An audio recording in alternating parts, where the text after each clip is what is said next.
영상을 시청 및 청취해 주시는 모든 분들 안녕하십니까? 오늘 이야기해 보고자 하는 책은 덮으려는 자, 펼치려는 자입니다. 저자는 김지연 지음이라고 나와 있죠. 예, 이분이 약사님이시죠. 이 약사님께서는 염한섭 원장님과 더불어서 반동성애 사역을 활발하게 펼치시는 분으로 알고 있습니다. 확고한 신앙에 전문적인 의학 지식까지 겸비해서 왜 동성애가 의학적으로 그리고 보건적으로 위험한가를 알리고 많은 강연 스케줄을 소화하고 계신 분이시죠. 이 책의 첫 부분에 이러한 대목이 나옵니다. 제가 한번 읽어드리도록 하겠습니다. 한번 잘 들어보시기 바랍니다.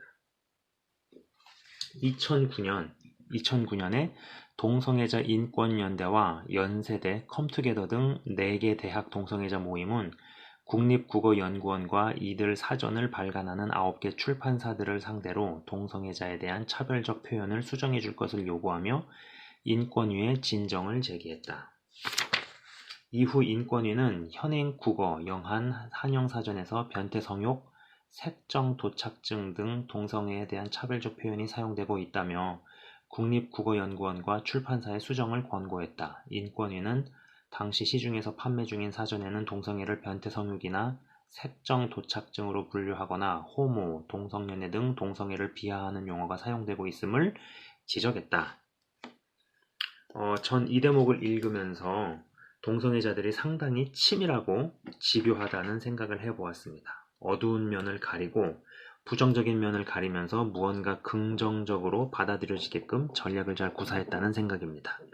얼마 전에 어떤 분께서 염한섭 원장님이 운영을 하시는 유튜브 채널에 올라온 영상을 보내주신 적이 있었는데 그 내용은 이미 아시는 분도 계시지 않을까 싶습니다. 이 총신대를 나온 학생인데 이분이 이제 동성애 성향이 있는 형제였던 거죠. 동성애자가 그러니까는 총신대를 나오고 교회의 전도사로 들어가서 수년간에 걸쳐 자신이 맡았던 문제 뭐 중등부나 고등부 학생 그러나 동성인 학생에게 뭐 구애 행각 뭐 이런 카톡을 수년에 걸쳐서 보냈던 것이 폭로가 되어지는 영상이었습니다. 동성애자들이 철저하게 자신을 가리고 감추면서 교회로 잠입해 들어가 자신의 둥지를 틀고 은밀하게 중고등학생들의 성적 정체성을 망가뜨리는 일들을 해나간다면 그것이 2년 뒤, 3년 뒤, 5년 뒤에 어떠한 결과로 나타날까 상상을 해보아도 정말 끔찍하더라라는 것이죠. 상상하기도 싫었다라는 것입니다. 이 책은 동성애자의 삶은 몸 안에 여러 병들을 가지고 사는 어떤 종합병원의 삶, 여러 병들을 몸 안에 가지고 사는 삶으로 가는 것이라는 주장을 의학적 사실들과 외국의 사례들에 입각해서 증명을 하고 있습니다.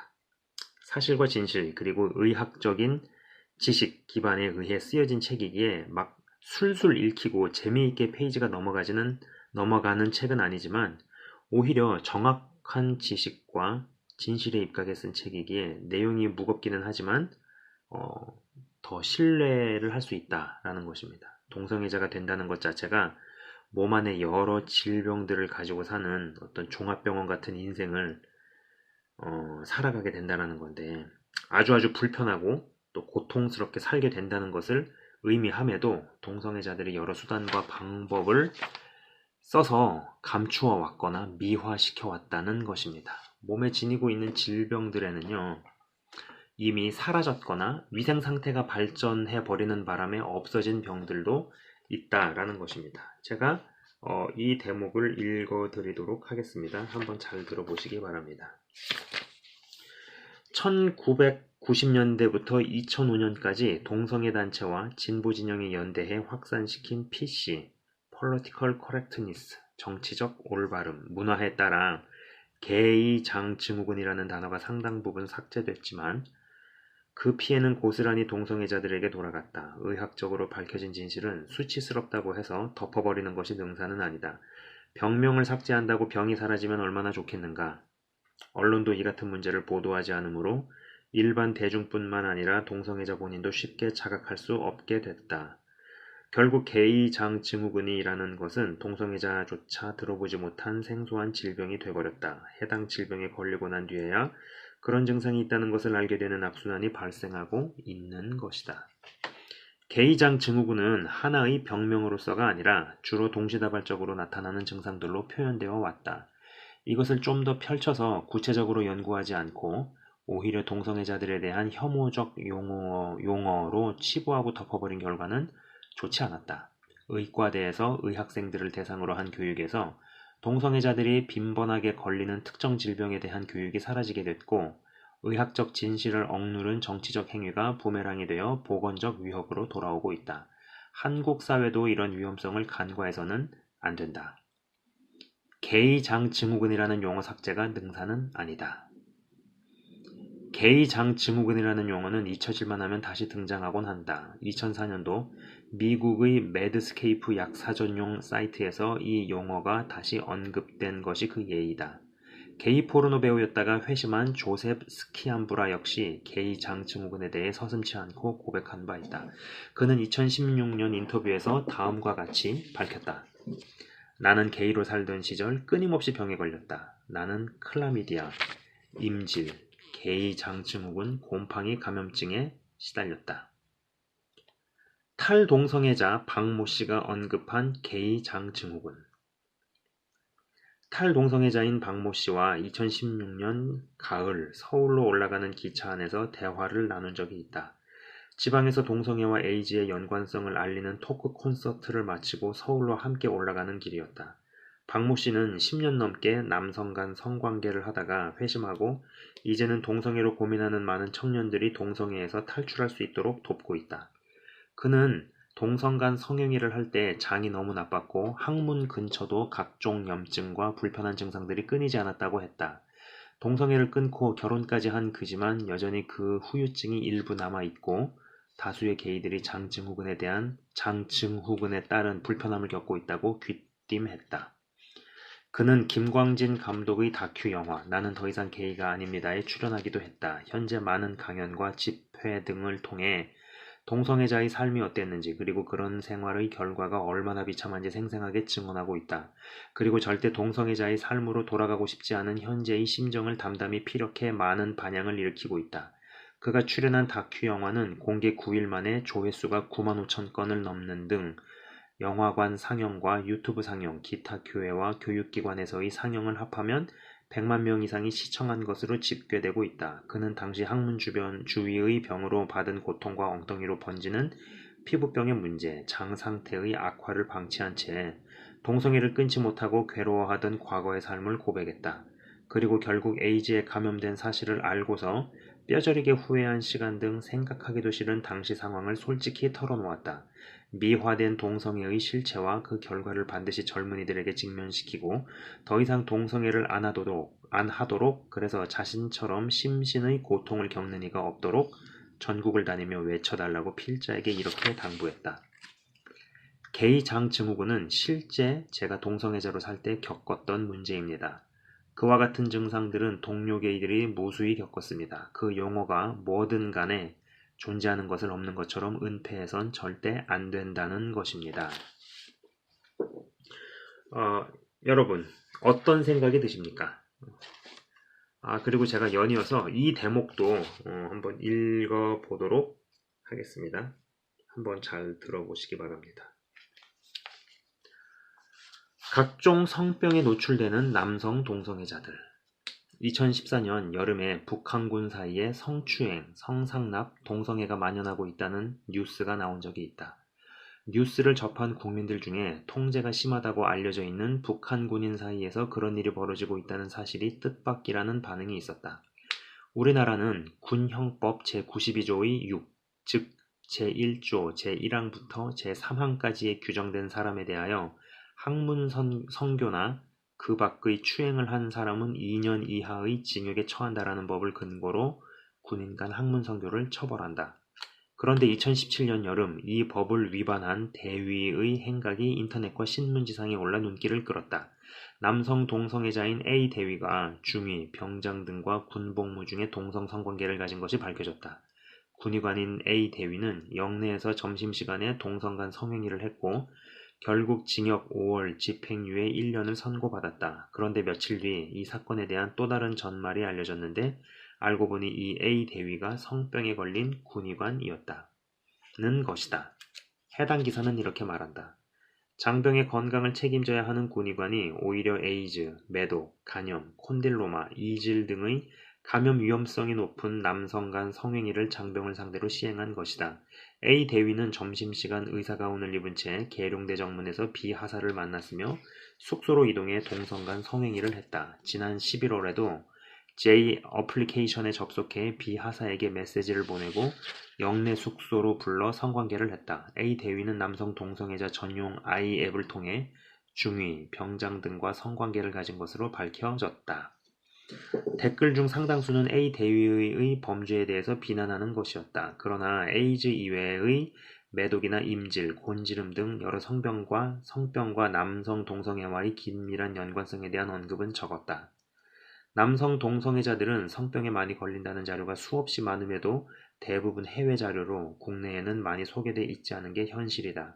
영국, 캐나다, 미국 등 세계 많은 나라의 보건당국은 남성 동성애가 많은 질병과 직결된다고 알리고 있는데도 말이다.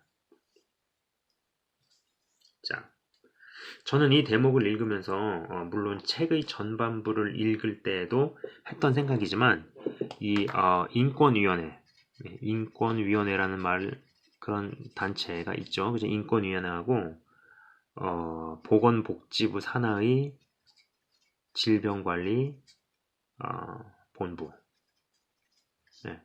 질병관리본부가 조직적으로 사실을 축소시키고 은폐시키는구나 라는 인상을 많이 받았습니다. 그리고 지금도 사실 어떤 의미에서 공영방송에서 현직 의사가 나와 동성 학문 성교가 에이즈의 주된 요인이다 라고 한마디만 하면 끝나는 문제인데 이게 어떤 이 인권이라는 거, 뭐 여러분도 잘 아시겠지만 인권이라는 어떤 프레임 혹은 이 차별이라는 어떤 컨셉, 인권과 차별이라는 것에 엮여 있기에 공개적으로 말을 할 수 없게 되어 있다는 것이죠.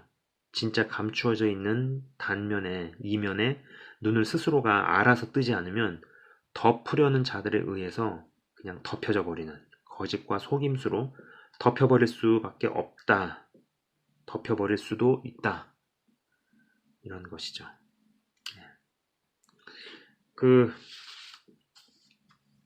그리고 에이즈에 대한 근거 없는 낙관론에 철퇴를 가하고 있습니다. 중요한 대목이라는 생각입니다. 이 대목도 한번 잘 들어보시기 바랍니다. 제가 한번 읽어드리도록 하겠습니다. 에이즈에 걸린 사람의 어떤 단계별, 에이즈가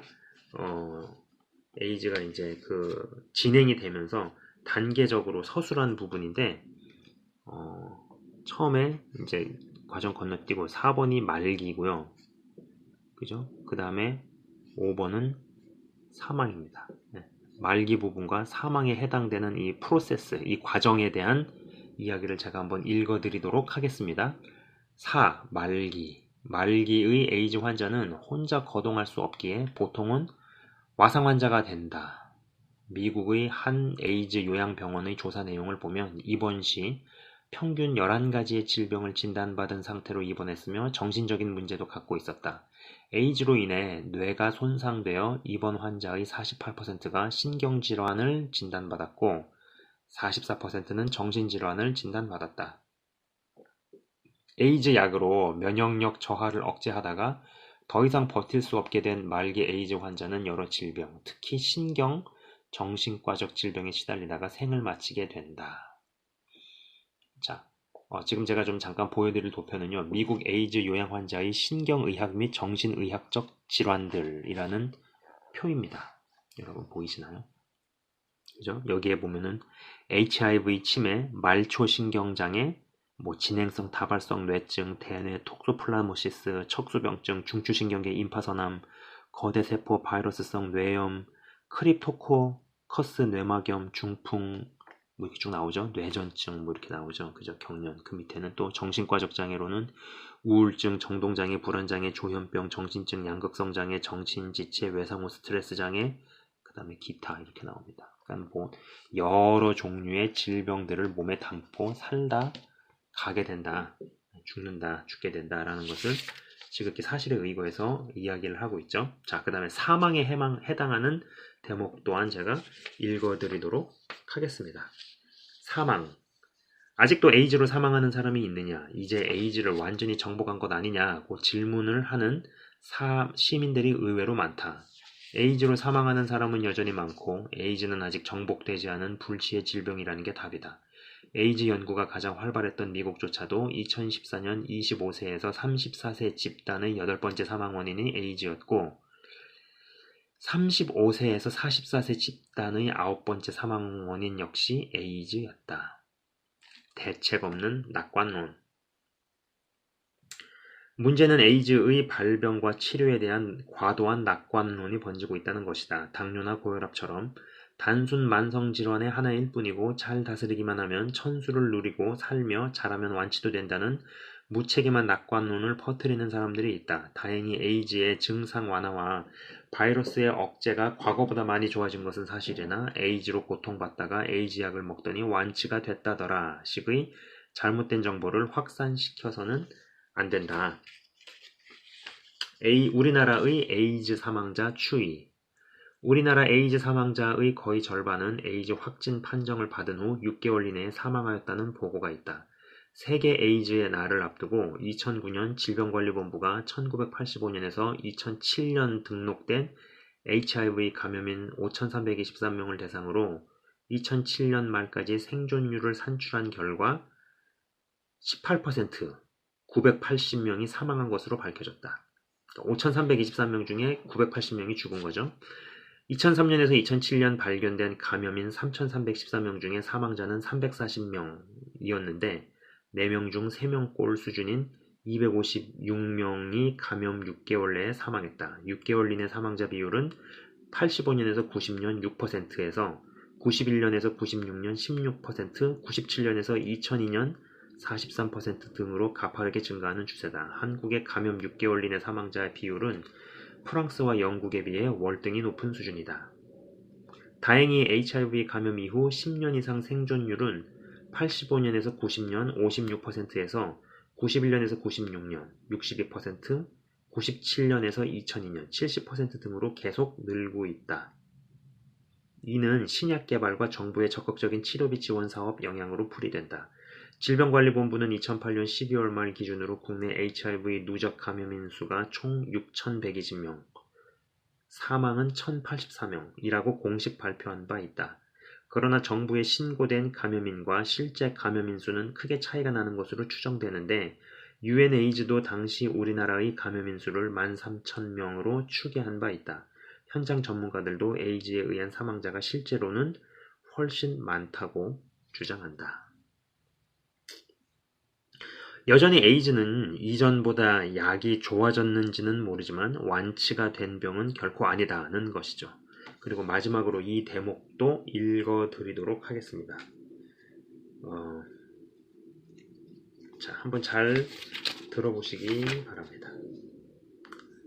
한국의 초기 에이즈 예방 노력. 한국은 90년대 초 태국의 에이즈 확산을 교훈 삼아 민, 관, 언론이 혼연일체가 되어 에이즈 예방을 위한 붐을 조성해 에이즈 확산을 차단하는 데 성공했다.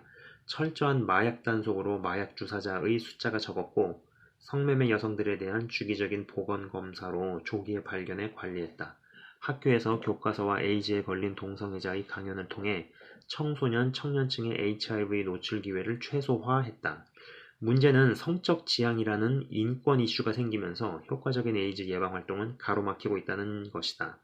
의료기술이 발전한 유럽이나 미국, 한국에서는 에이즈 감염자 증가가 중단되지 않고 30여 년간 지속되고 있으며 최근에는 오히려 증가 추세에 있다. 동성애의 진실을 알리기를 부담스러워하는 자들. 질병관리본부는 언론과 미디어를 위한 HIV, 에이즈, 길라잡이라는 책자에서 에이즈를 한결같이 위험한 질병이 아니며 성정체성과 에이즈는 무관하다고 주장한다. 자, 그들의 주장입니다. 에이즈가 동성애자들의 질병이라는 오해를 받는 이유는 두 가지로 볼 수 있습니다. 첫째는 에이즈가 미국 캘리포니아의 동성애 집단에서 처음 발견되었기 때문이며, 또 하나는 동성애자들이 HIV 감염에 대해 취약하기 때문입니다. 동성애자들이 HIV 감염에 취약한 이유는 그들이 성적으로 문란하거나 동성 간의 성관계를 갖기 때문이 아니라 동성 간 성행태가 주로 항문 성교이기 때문입니다. 항문 성교 시 항문 주위의 혈관들이 파열되면서 상처가 생기기 쉽고, 이 상처를 통해 상대방에게 HIV가 들어가게 되므로 이성애자보다 HIV 감염 확률이 높아지게 됩니다. HIV 감염은 성 정체성에 관계없이 HIV 감염인과 안전하지 않은 성관계를 할 때 이뤄집니다. 앞에서는 동성 간의 성행태는 구조적으로 HIV 감염 확률이 높다고 해놓고는 뒤에서는 결론은 동성애가 에이즈와 무관하다고 말하고 있는 것이다.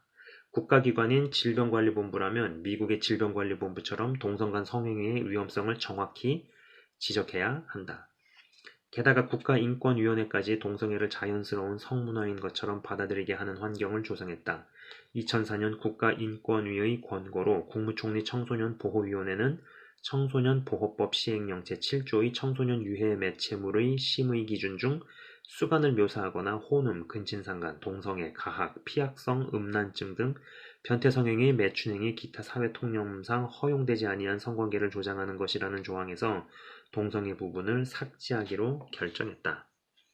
근거 없는 낙관은 조심하라. 36대 사회복지학부 손혜리 교수팀인 서울지역 중고생 1516명을 대상으로 에이즈 감염 인식도를 조사한 결과 90% 이상이 낙관적 편견의 태도를 보이는 것으로 나타났다.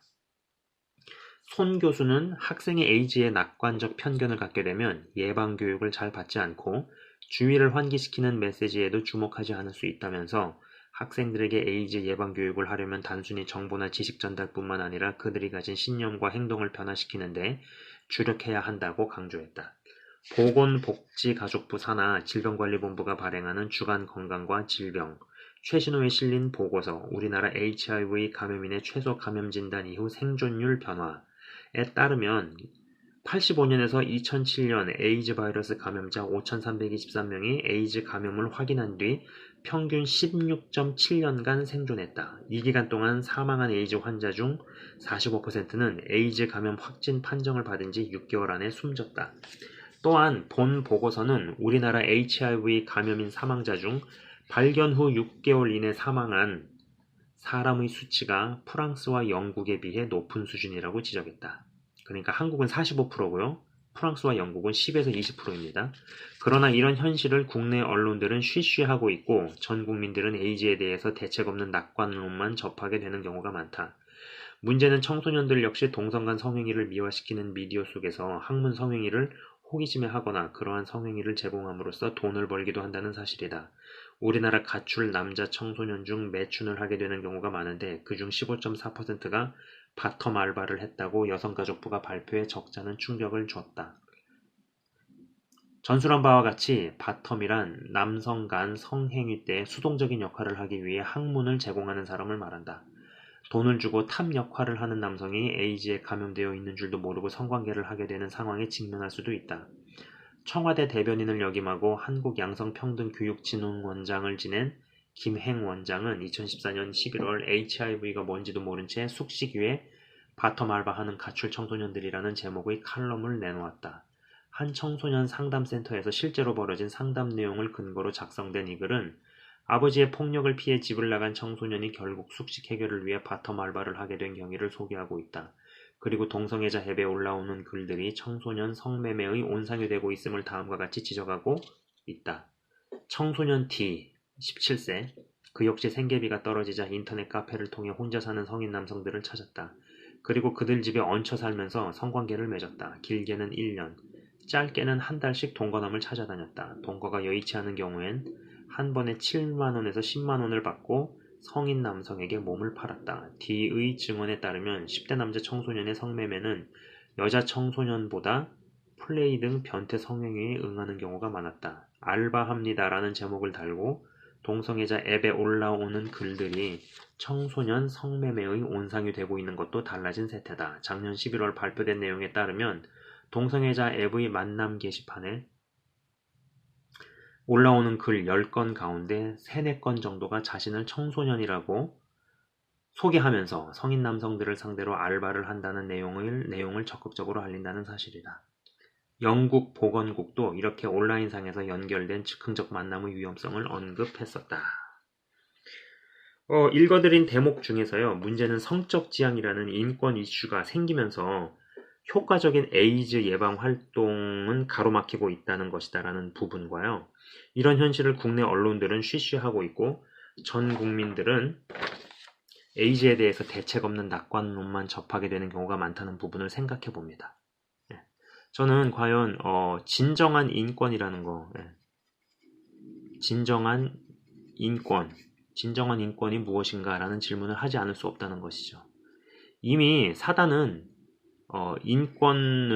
인권을요, 신권보다 높이고 위에 올리는 일을 자신의 사람들, 자신의 쫄개들, 자신의 부하들을 통해서 하고 있습니다.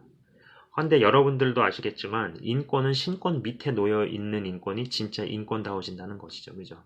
인권을요, 신권 위에다 높이게 되면요, 인권은요, 개돼지만도 못하게 추락을 합니다. 그렇기 때문에 개돼지도 하지 않는 짓을 인간이 하게 되어 있죠. 그죠? 신권 밑에 인권을 위치시킬 때 인권이 비로소 진정한 인권다워진다라는 것입니다. 이게 뒤집어지면요, 그죠? 인권이 짐승만도 못하게 된다는 것이고, 우리는 인간이 짐승만도 못한 존재로 전락을 하거나 어떤 면에서는 차라리 태어나지 않는 게 나았을 뻔한 인생들도 보고 듣는 시대에 살고 있다라는 것입니다. 진리는 사람을 불편하게 만듭니다. 그리고 잡고 덮고 감추려는 진실을 여러 방면으로 알리고 접해서 그들로 하여금 마주치고 맞닥뜨리게 하는 게 그들을 위한 진짜 인권이라는 생각이라는 것이죠. 제가 이거 원고를 쓸 때쯤 해가지고 이제 아시는 분들도 아실 거예요. 여만섭 원장님이 레인보우 리턴즈라는 채널을 개설을 하셨죠. 그리고 이제 어떤 이 동성애 관련해서 그런 어떤 투쟁이나 또 어떤 교육이라든지 이런 것들을 하시는데, 최근에 이제 아까 영상 중간에서도 말씀을 드렸지만은 총신대를 졸업한 동성애자가 교회로 잠입해, 저는 그거 아주 기획적으로 그렇게 맘먹고 하는 거라고 저는 봅니다. 동성애자들 중에 아주 사악한 사람들도 있어요. 안 그런 사람도 있고, 여러 부류의 사람들이 있지만, 동성애자들 중에서도. 근데 굉장히 사악한 사람들은 막 거짓을 꾸며내고, 하여간 그들의 그런 전략들이 있거든요. 근데 저는 이거 굉장히 맘먹고 기획해서 전략적으로 그렇게 하는 거라고 봅니다. 결국은 이제 교회를 박살을 내기 위해서 그러한 일들을 하는데, 이제 지금 고소 위기에 당한 걸로 알고 있어요. 이제 그러한 과정에서 재판을 준비하는 과정에서 교회에서도 동성애가 성향이 있는 전도사를 비호해주고 이런 것들도 나오고 그러더라고요. 그죠? 참 10년 전, 20년 전만 해도 상상할 수 없는 것들을 우리가 지금 현실로 보고 있는 시대에 살고 있습니다. 그죠? 그래서 이게 진짜 정말 더 마지막으로 계속 가고 있구나 라는 생각을 하게 된다라는 것이죠. 이상 이 책, 덮으려는 자, 펼치려는 자라는 책에 대한 저의 어떤 짧은 생각, 그리고 이제 책의 몇몇 대목은 제가 직접 읽어드렸습니다. 여러분들께서는 어떻게 생각하실지 좀 궁금해지네요. 그리고 아울러서 이건 약간 좀 이제 개인적인 이야기이긴 한데, 이 책을 보내주신 분이 계세요. 집사님인데 제가 공개적인 데서 이름을 이야기할 수는 없고, 집사님 감사합니다. 감사드리고, 최근에 어떤 큰 꽈리 하나가 뽑혀져 나갔죠. 축하드려요. 그리고 주님 안에서 어떤 식으로든 결론을 보고 결말을 볼 때까지 제가 끝까지 기도를 하도록 할게요. 어떤 식으로든 주 안에서 결말을 보게 되실 거예요. 감사합니다. 이 책에 대한 짧은 생각과 논평이랄까, 그런 저의 생각을 좀 나눠보았습니다. 지금까지 시청 및 청취해 주셔서 대단히 감사합니다.